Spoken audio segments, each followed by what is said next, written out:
marry the best man you can find, regardless of his marital status. I've never had sex but when I wanted to. My husband has 7 wives. Welcome to the Live with Lindy show. I'm the 6th. That's what kills regular marriages, being on top of one another. Alex has always been a controversial person. Everything they're doing is their own choice. You think it's a good idea for you to be going in there? I'm not doing this for me. I'm doing this for my children. The relationship between the Joseph wives is stronger and stranger than we thought. I possess the power to inflame him. Sometimes I wonder if we're crossing the line here. He told us all we were going to be widows someday. It's going to be really hard. All right, we're out of here. Load up.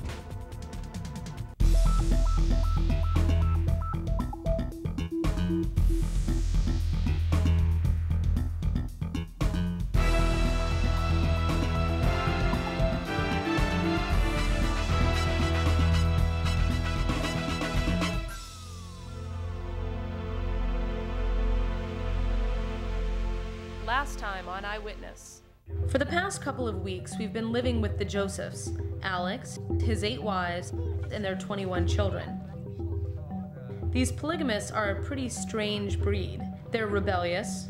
You should be able to marry the best man you can find, regardless of his marital status. And outspoken. I've never had sex but when I wanted to. And I doubt that there's very many monogamous wives that can say that. But now their husband is dying of cancer, and they're pulling together like any family would. I'm just afraid they're going to tell him the chemo's not working at all, this new treatment, and to forget about it. But life goes on. I feel like the Joseph family has really sort of taken us in as almost a member of the family, in that they let us come to all their family gatherings, and today is no exception. It's London's birthday party. I have to call up Lydia. Hello, sweetie poo. 9 is such a painful age. Well, I was just wondering, would you happen to mind showing up? Way before her earliest memory, she had been told that she was very special. We've always known that London is Alex's 20th child, and Eli is the one she calls Mom. We just didn't realize that Lindy, wife number 7, is actually the one who gave birth to her. Ugly body parts. They're my fault. Like feet. Oops, you got my feet. Sorry, London. Sitting there washing dishes, and Elizabeth was telling me how she was going to adopt a baby like her brother had done, and I just remember that hitting me really as such a stupid idea. She was so deliberate and on purpose and whatever when she said, I'm perfectly capable of having a baby, and you don't need to go through all that, and you want one of Alex's, don't you? You don't have to adopt a foreign child. I've got a little, beautiful little girl, beautiful little boy. They're all I ever want. I'll have a baby for you. I had London for a reason, and I didn't want any more kids. You know, she didn't have to worry about me changing my mind. Can I decorate it any way you want? Yeah. That's how it will be. Everybody else's reaction was, how could you ever give up a child? And you gotta ask Lindy. I don't know what was in her head. I'm just not a real deep thinker. I don't know that I'm a deep feeler, you know. I mean, it's pretty black and white to me. London was never my baby. London was always, from conception, Elizabeth's baby. So it's really easy to look at it like that. Let's get the rest of the stuff out of the car. And if I trip over one more thing today, I'm gonna scream.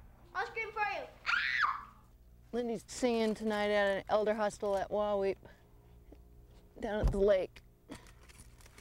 Oh, so she's not going to be at the party? Nah. Is Alex going to be there? Better, or I'll kill him.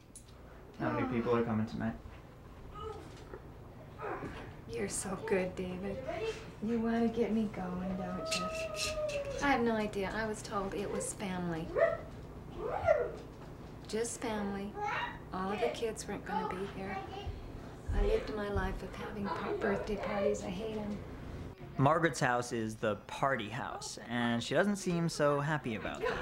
My mom told me that I was supposed to come over here. You're going to stand there and hold it. This is my house, and you're not going to set it down anywhere. So stand there and hold it. I'm going to cut it right there, and then I'm shoving everybody out the door. This is where the party is. Happy birthday, London. Hope you have a good day. Just about every single one of the wives is here. Boudica, Diane, Dawn, Margaret, Eli, and Leslie are all here. The only one they're waiting for now is Alex. It seems everyone's always waiting for Alex. Sick or not, that's just the way he is, and you have to cross the street just to get him out of his house. Daddy, I came over here to tell you that my party is starting. So, are you coming? Yeah, yeah. Sure. There you go. Okay, I'm good, huh? The biggest kick out of that. I'm just about to blow up. Perfectly willing to bring the party to you. Is Dad coming? Yeah, probably. 3 times someone had to go and try to pull Alex away from his friends. Alex, they're not lighting the cake until you get there. I'm coming. Ugh. God almighty. Okay. Mom. Daddy's gonna be here in a minute. Just a minute, okay? Party's rocking? Yep. Well, I guess I better go, huh? I think you're the thing that's missing. Ooh, okay. All right, surrender me a chair. Ooh. What? No, I got it, buddy. Probably should do this one before. Okay, make a wish. Happy birthday to you. Happy birthday. Having a baby for Elizabeth wasn't a problem at all. I feel good about it. I feel good about the gift. I feel good about London. You know, I look at London and say, okay, if it weren't for me, she wouldn't be here. You know, that's a big thing.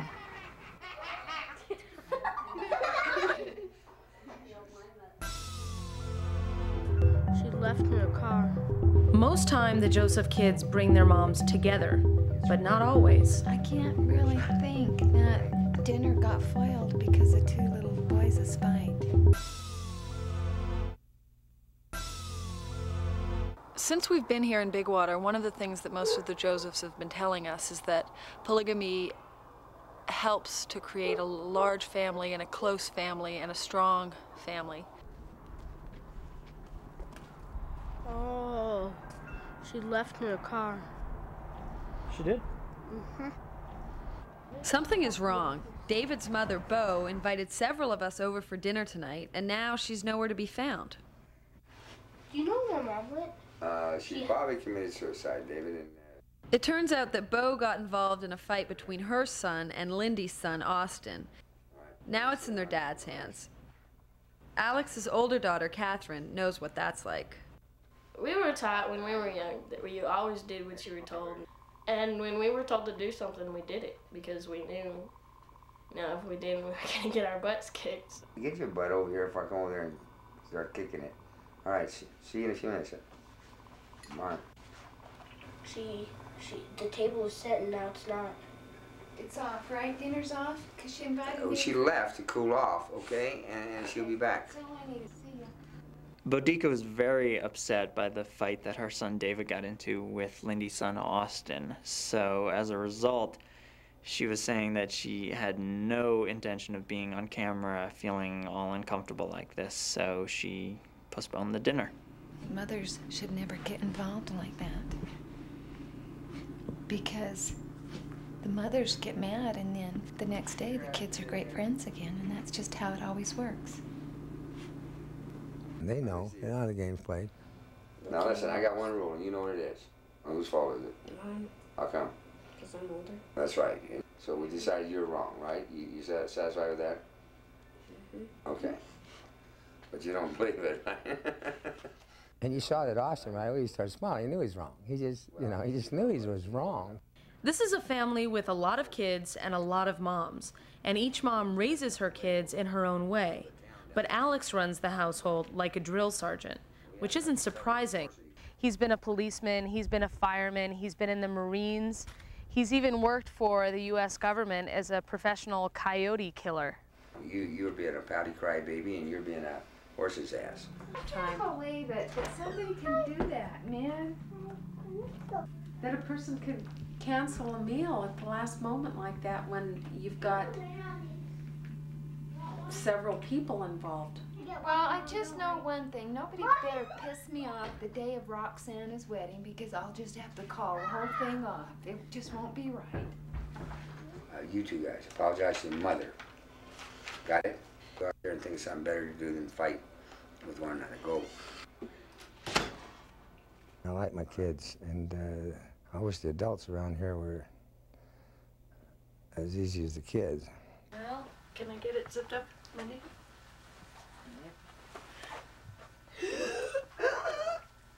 Austin and David's fight seemed par for the course for a family with this many kids. But across the street in Eli and Lindy's house, the mood was very different. Together with London and Lindy's 2 kids, they were all getting ready for a special event they call the Daughters of Diana. Go ask Lindy. That's what I'm saying. I'm going to ask Joanna. Eli started this organization, but I couldn't make heads or tails of it, so I tried to find someone who could explain it to me. This is Ordinary Hall. We do weddings in here, we do equinox and solstice in here. We also have this thing called Daughters of Diana. The goddess Diana was the goddess of the moon, so the moon was our emblem. And it's sort of like an organization of a bunch of girls. And the moon is also a real emblem of feminism, with the dark side and the light side. We can initiate people to like dark side or stuff like that. Have you heard anything about that? So, what's dark side? It's like when a girl becomes a woman, sort of type thing. And what are you getting the instruction for? Just becoming a woman and stuff like that. The relationship between the Joseph wives is stronger and stranger than we thought. I possess the power to inflame him. Why do we have to put him on upstairs? My mom bought me a really good pair of nylons. She told me how to put them on. And that's the wrong way. I know, put them on. I just don't like the other way. Ow, that hurt. London, you should put them on the right way, and they wouldn't hurt. London and her niece Allie are getting ready for an event we've long been hearing about, the Daughters of Diana. Tonight's events are centered around a girl named Fletcher, who is part of the extended Joseph family, but not someone we know very well. But her initiation into womanhood tonight clearly means a lot to the women we do know. So this is just Fletcher's special night. You said you might put makeup on us. I'll think about it. She might. London, you have a whole lot of hair. I know that. That's just awesome, I think. I think it's stupid. Why? I don't know, I hate it. It's hard to I have a whole bunch of hair. Do you think? Do you know how many people pray that they have your hair because it's so thick and it's so pretty? And our whole point is to be good sisters. Just trying to give them some order. It's not pretty. Yeah, it is. You don't think that's pretty with your little curls? Maybe with the curls, but not with that. Actually, she already looks pretty every day. No matter what her hair looks like. Don't. Yeah. Seeing London in her little white eyelet dress reminded me of being that age when I took my first communion. This definitely feels like some kind of coming-of-age ceremony, but it's certainly not of any religion I've ever seen. The gods acknowledge our demonstration. I shall take flight, Holy Ghost, and in that day 7 women shall take hold of one man, saying, we will eat our own bread and wear our own apparel. Only let us be called by thy name to take away our reproach. Well, Fletcher Marie, you were initiated into the 5th Order in September of 1987. Tonight, you're your own woman. In polygamous relationships, I think it's too easy to think of only the man at the center of it all. The Daughters of Diana focuses on the women, on what it means to be a mother, a daughter, a sister, or even a sister wife. I am the cycle that instructs mortality, waxing to fullness, waning to emptiness. This dark side ceremony was definitely weird. It felt like a pagan version of a Girl Scout meeting. But it did show me that these women have a special bond with one another that goes well beyond Alex Joseph. Watching them here, I'm starting to be able to see how the family could stay together, even after Alex is gone. It's a terrible thing to see your body disappear right in front of you. My whole life I've used my body for a battering ram, and I've always thought of it kind of like coiled metal. You know, you hear these horror stories about chemotherapy, and I'm just going to tell you they're true. I took my friction ridges right off my fingers. I got no fingerprints. Those are smooth, see? And I got so irritated with myself, somebody hand me a glass, just go right through my fingers. But I embarrassed myself. I'm dropping glasses in restaurants and orange juice all over the place, you know? But I couldn't hold on to anything. I got more in common with Don Knotts these days than I want to have. And you live with it. Just live with it, because you got no choice. All my hair's falling out. You're gonna get to see me get bald-headed right here in front of your very eyes. Alex is about to surrender to cancer's telltale sign. And we finally pin down wife number 8, Dawn, Alex's notorious child bride.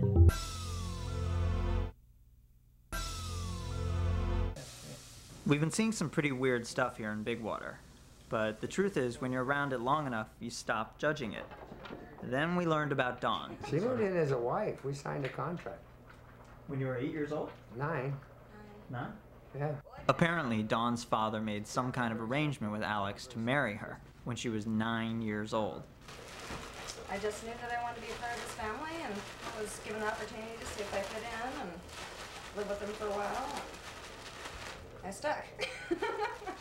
They made it sound so innocent, but honestly, it seemed really bizarre. I want to hear more about Dawn at 9. What is it, David? What's the problem here? I'm just trying to get all the facts straight. I want to find out from Dawn, you know, What was I telling you? what it was like when you were 9. Being married. Being married to a 45-year-old guy. What was it like? It wasn't any different than being a kid. That's what I remember. I think when I was little, I wanted to grow up and marry my dad. I was like, I'm gonna marry my dad, but I always thought it was like, when I grow up, I'm gonna marry someone. I couldn't wait till I grew up. You know, it was that simple. I didn't want to wait another 10, 15 years. But I take it you didn't consummate your marriage when you were 9? Oh, hell no. No. Come on. I have been a late bloomer. And, no. He had plenty of women to take care of those kind of needs, and that was never a pressure on me, thank God. I would have run screaming. It's kind of what pro-marriage has done to my head. It's a elasticity that's hard to understand, you know, to be married to a 9-year-old girl, be a widow, be divorced, and be happily married all in the same afternoon. You know, that'll wear you out. Well, I heard through the grapevine the other day that I've been planning your funeral. Hey? Yeah. You selling tickets? David, you're in luck. We're gonna buzz off our hair. You, me, and Easy. What do you think? His tenacity for staying alive has kind of amazed me. When the alternative might be so much more comfortable. Ooh, yeah, it hurts like hell. That's what it does. Is there any money or anything left in those? Well, somebody did. What's this? Did you put the money in here? I did. Alex's chemo leaves him ornery, very demanding, and scattered. His mind becomes like a ping pong ball. He's just sort of all over the place. Right, you been laundering money, have you? For all the discomfort he's feeling, the wives are so accommodating, but sometimes I just feel sorry for what they have to put up with. Donna, that is me. What are you talking about? It's a big picture like this. What's that? Oh, guess whose hair that is? That's your dad's, huh? A real golden eagle feather. We got my hair done, and we'll put that right in the back with super glue. Huh? Easy really likes his dad, and he just says that he's so funny and smart and easygoing, and stuff just doesn't upset him much. He just says, my dad has taught me a lot. He said, but Mom, I think the best thing my dad ever did for me was to marry you. So that was a nice thing to hear after 25 years of marriage. Is that comfortable long like that? Yeah. Huh? Well, that's kind of the style I'm after, but I think I'd like to have mine a lot shorter. He tells me, 3 wishes.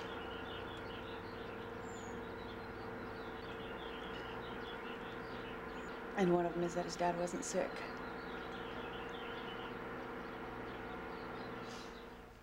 Alex's impromptu decision to shave his head bald was a reason for most of the Joseph family to gather together and watch.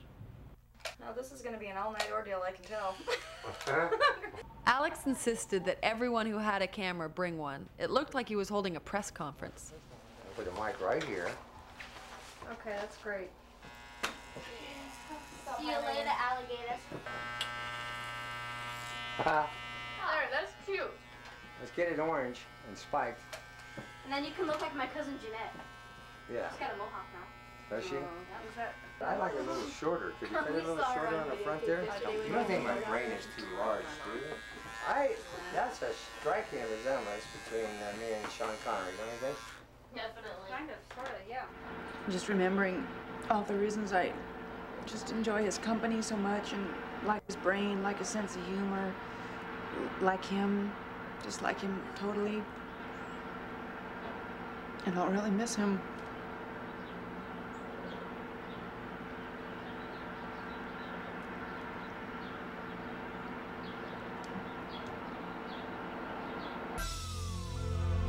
Alex's daughter, Roxana, is getting married, and for the first time, every single one of Alex's 21 children will be in Big Water. It'll be the first time ever, if it works. But more family can also mean more conflict. You know, you're going to be lucky if you're coming to a wedding instead of a funeral. We had cameras everywhere, and they're stuck in your face. He really hates cameras, and it's nice. And in the middle of it all, one wife announces she's leaving.